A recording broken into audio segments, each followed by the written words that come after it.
for joining us on the news update on Enyimba TV. My name is Esther Chema. Federal government has approved the increase of corps members' monthly allowance to 77,000 naira with effect from July 2024. The spokesperson for the National Youth Service Corps, NYSC, Caroline Embu, said the increment is in line with the enactment of the National Minimum Wage Amendment Act 2024. Embu quoted a letter from the National Salaries, Incomes and Wages Commission dated September 25, 2024 and announced by the chairman, Ekbo Nta.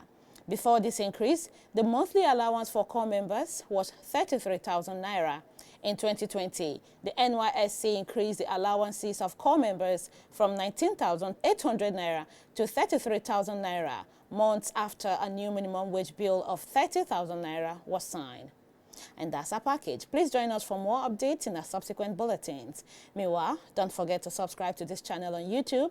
Click on the notification bell to receive alerts when new videos are uploaded. Thanks for watching. I am Esther Chema.